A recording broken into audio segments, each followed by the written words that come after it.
And now let's all sing the International.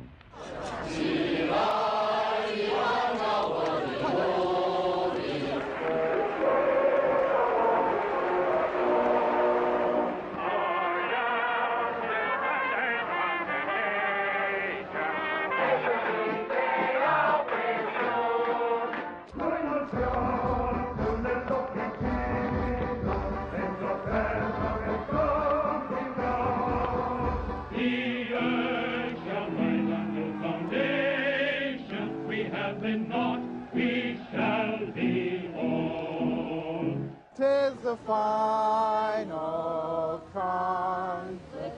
Internationale, ça va le vent.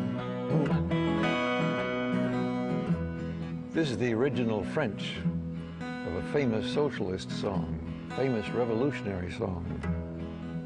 The words were written in May 1871. The Paris Commune had fallen. A man, I think he was in his 40s at the time, had been elected mayor of one of the districts of Paris, but now he was fleeing for his life. He was in hiding. Eugène Portier, I think that's how he pronounced his name. And that very month of May, 1871, he writes 6 long verses and a chorus calling on all the hard-working people of the entire world to overthrow their masters. And he was quite confident that they would, soon. A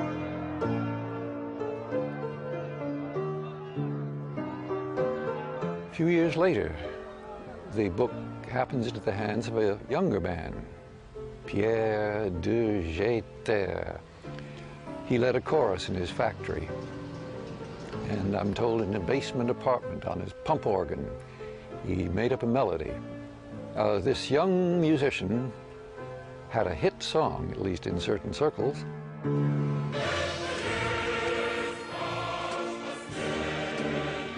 It spread throughout France, it spread throughout Europe. They translated it in dozens of languages, maybe hundreds for all I know. It was sung all around the world, still is, by socialists, communists, anarchists. All sorts of people sing this song.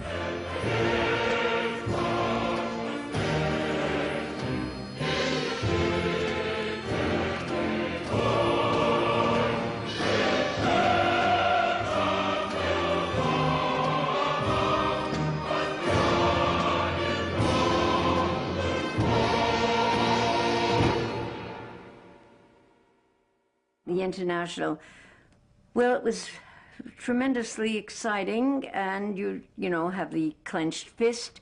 We'd had these huge parades every May Day, but at every meeting you'd open and close it with that. It was sung at meetings, at demonstrations, at rallies. On May Day, for example, when people would march. And the May Day demonstrations had convinced me early on as a child that there would soon be socialism in the United States. The first May Day demonstration I ever went to had about 10,000 people marching into Union Square.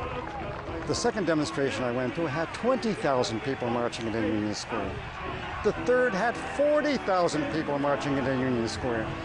I therefore became convinced as I sat down with a pencil and paper that in a period of about 15 years, the whole population of the United States would be marching with the very same song, singing the International.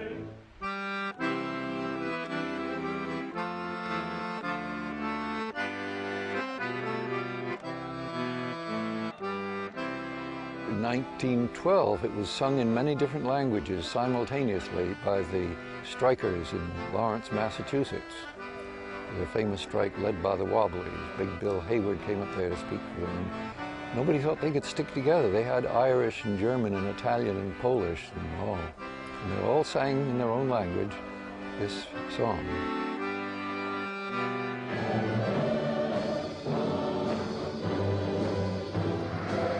It became the official anthem of the Soviet Union in 1917. Of course, I know this song from my childhood. It was the most popular from all songs in the world in Russia. We played, of course, in revolution in our yard, and it was a big deal for us because our fathers and mothers sang this song. And for us, it was a big deal to repeat this song more and more.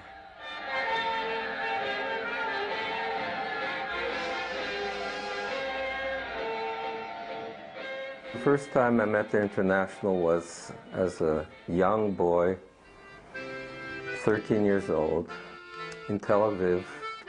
I recall the 1st of May in Haifa, where thousands and thousands of members of our movement, the Histadrut, marched throughout the city with red flags and banners, singing songs of work and labor. And the members of our kibbutz fought the exploiters and participated in strikes. And there were occasions to sing the International and hopefully to build a homeland and a country where the workers would be the people who would share the wealth of the country.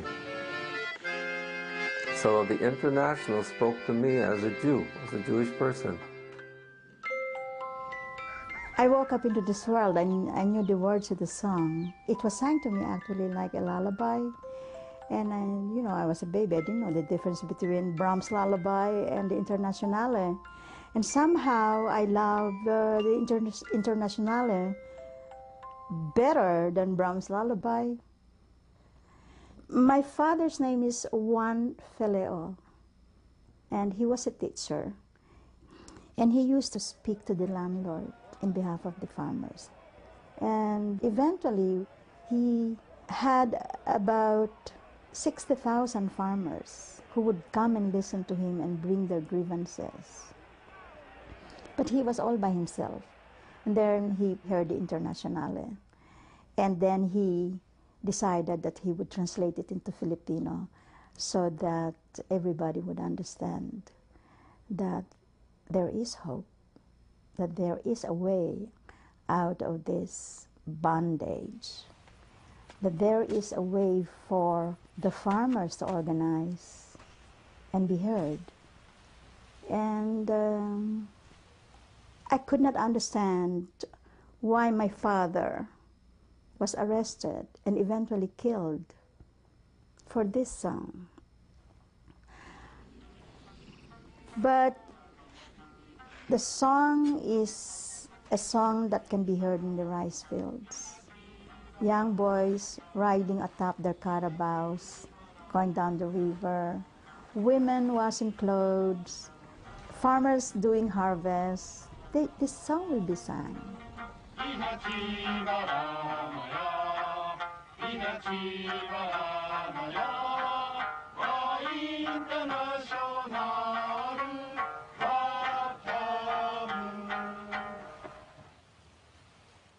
I dropped out of high school in my senior year to go work in a cannery in San Jose to help organize a union, which we did.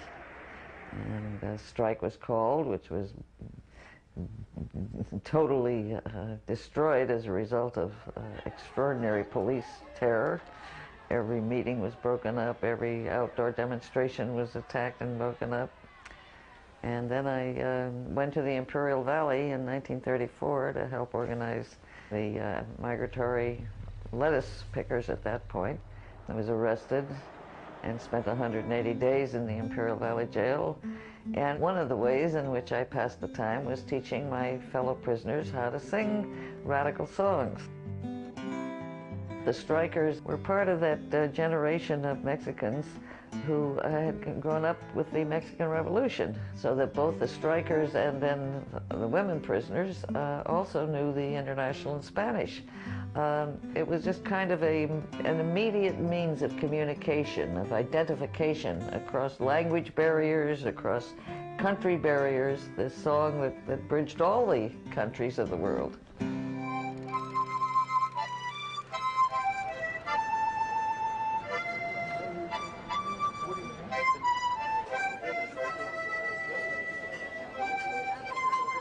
People everywhere were suffering from the Depression. There was real starvation everywhere in the world.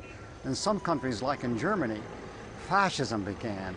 It was ruled by brute military force, and based on this demagoguery, it was possible to achieve not only power within Germany, but strength within fascist elements all over the world.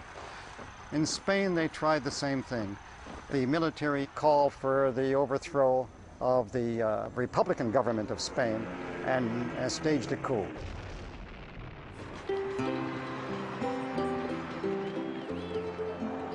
And from over 40 countries, volunteers began to arrive in Spain.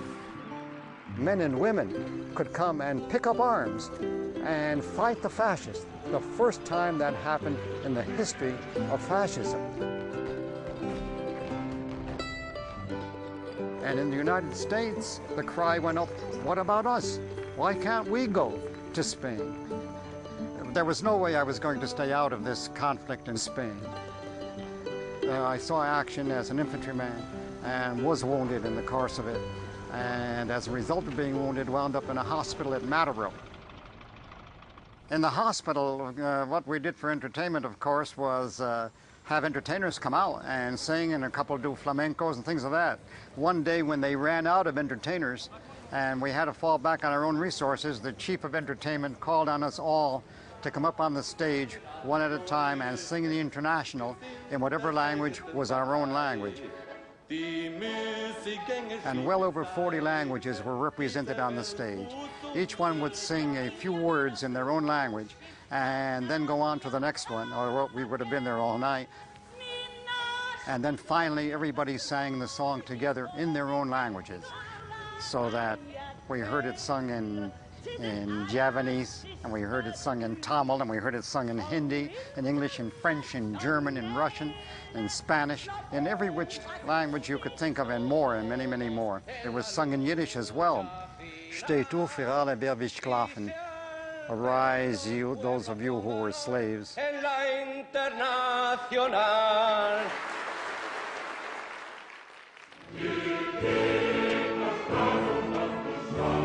At least through the 20s, anarchists, socialists, and communists, and perhaps other trade unionists simply sang the International. But at some point, motion picture newsreels, and then ultimately television, began to show Red Army parades in Moscow. Somehow in my mind, the International lost its early association of a general radical song and somehow became a Soviet song. And for people who reveled in the tanks in Red Square and the Mausoleum and Lenin's tomb and the scowling Stalin, you know, the great father, I'm sure that the International was very stirring. But for non-communists, the International began to pick up a pejorative overtone. One trouble with making something official, I think it's worse than banning it, it tends to cramp its style. It was sung briskly first, then they slowed it down to make it ponderous. Pum, pum, pum, pum, pum, pum, pum. Becomes very much an establishment kind of a song. Well, I remember once I was at a Central Committee meeting of the Communist Party, and someone brought in a Jamaican reggae-ized version of the Communist International, with all the beats, with a little Bob Marley, with a little Jimmy Cliff, and so forth. Arise, you toilers of all nations, condemned to misery and woe. And I, quite frankly, dug it. But I can remember some of the comrades, some of the older comrades, and just could not understand how this song could be bastardized.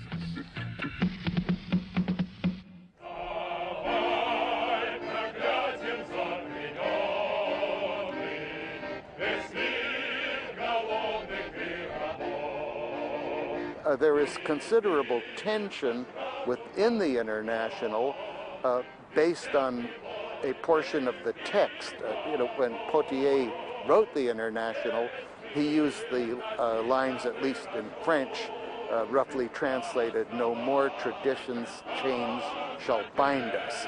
The notion was that working people, in breaking with capitalism or imperialism, would wipe the tablets clean. That is, would wipe away the superstitions of the past, the religions of the past, and as free men and women, would hail a new dawn, a red dawn. Well, interestingly, you cannot get your act together or function with any passion if you don't believe in certain traditions.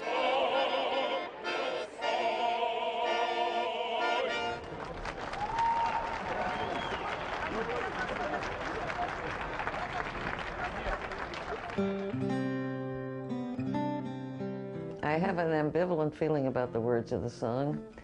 On one hand, I still remain as moved as I was when I was a youngster emotionally by hearing a stirring call to fight, to struggle, to challenge. On the other hand, there's a sentence in that song, "No more traditions, chains shall bind us," that I had a kind of ironic double take on, because I felt one of the problems with the movement was that precisely traditions, chains had bound us, and that all too often concepts were accepted, went unchallenged simply because it had always been accepted. Arise, ye prisoners of starvation. 起来，全世界受苦的人。 Кипит наш разум возмущенный, и в смертный бой вести готов. Olam yashan adei haisod nachrima. Laya nating sinisiil. El mundo va a cambiar de base. You have been naught, you shall be all. 'Tis the final conflict. Reprenons les demain international. Shall be the human race. Boom, boom. That's my jazz too. The words that this will be the last battle, the last war, something so many people have wished and has not come to life yet. Many times when I sang this song, I really hoped, I really believed that there would be a time that there would be no wars. That's something maybe when we were young we could sing without thinking twice. Вставай, Сибирью закаленный, о верный сын большевиков. You know, this song reminds me of my childhood, when we believe in the words of International. And you can understand me when we remind of our childhood. It's very important for our heart.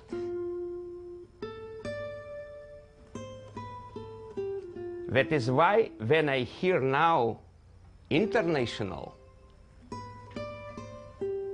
I feel the beautiful melody again and again. But I feel the tragedy too. The tragedy of my father. He was a communist, and when he was very young, he believed in this, but he understood that all this story, this is a false story, and he told me about it. That is why when I hear now International, the International, my feelings is very complicated. I feel in this my childhood, but I feel in it the tragedy of all our life.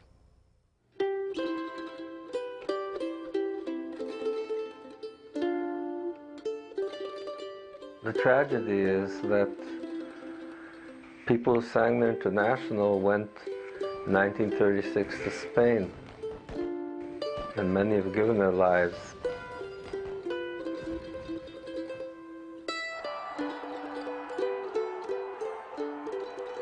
The tragedy is that the people who were in power in Russia, in the Soviet Union, were not worthy of the cause that people gave their lives to.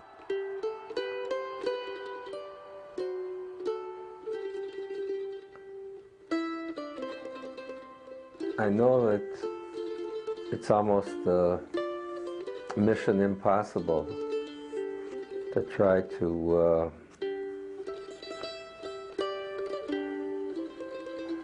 teach younger people all over the world something about a time that workers all over the world really believed that they could stretch out their hands to one another and work together for a better world.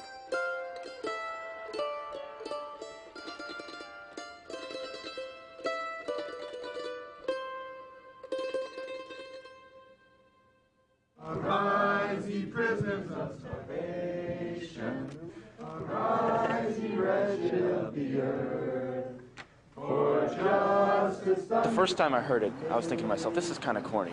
We have a group song, you know, that's the first thing that went through my mind.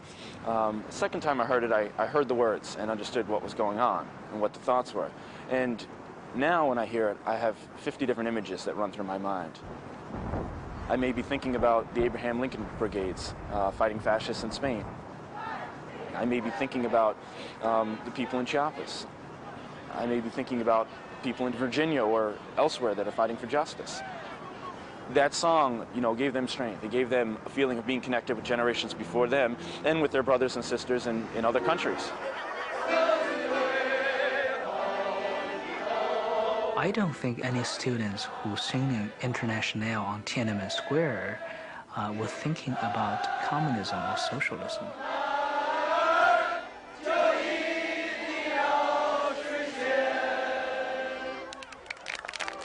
I think we're singing Internationale to reassure ourselves, to feel that we're part of a greater, larger, perpetual human movement towards perfection. I never paid much attention to the word of Internationale, but the melody of the song always caused me into a very special mood. And for a long time, I was thinking what it is, and I think I sort of know it now. I think it captures the essence of the traditional Chinese thought, which is Confucianism, and their convictions of fighting for what you believed in. And if necessarily, they also need to sacrifice themselves. And their sacrifice will be rewarded in history.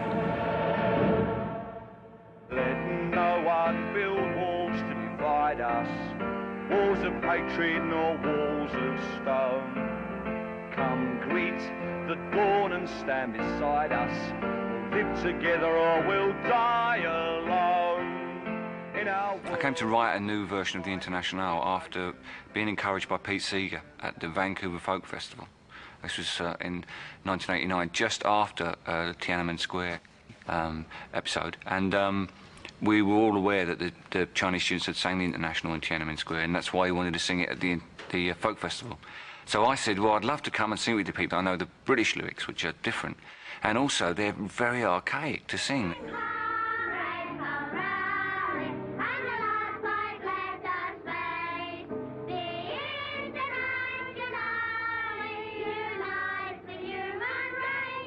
I mean, it is an old song. It's a very old song, but it's picked up a lot of baggage on the way.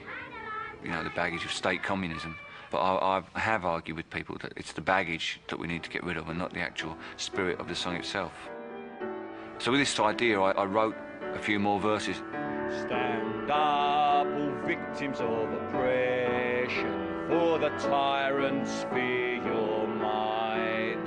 Don't cling so hard to your possession. nations, for you have nothing if you have no rights. Let racist ignorance be ended. I think we're at a time now in our politics where we, in an interesting position where it's down to this generation to redefine what socialism and what communism means in a post-Marxist sense. And I think re-evaluating the old culture is important. And when we find something that still has meaning as almost as an icon, the Internationale, I think it's a good time to perhaps take it away from being an icon and put some new lyrics on it and see if it can translate into the 21st century. Comrades, come rally, for this is the time and place. The international ideal unites the human race.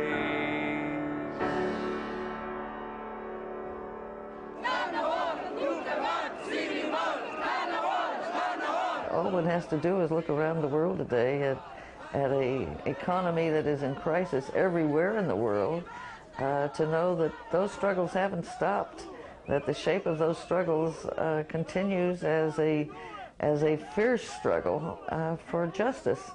And as long as that struggle is there, and it will be there, the dream of a world in which man's exploitation of man will end, when the inhumanity of humans to humans will cease, when oppression will disappear, is the strongest dream. And unless one dreams beautiful dreams, one lives a very dismal life. But that there will someday be again a movement throughout the world that stands up and says, we are for a world in which If there's a world here 100 years from now, I'm not sure there will be. If there's a world here, this song will be part of that world. And the socialist dreams of making one world out of many peoples in some way will have to come to pass.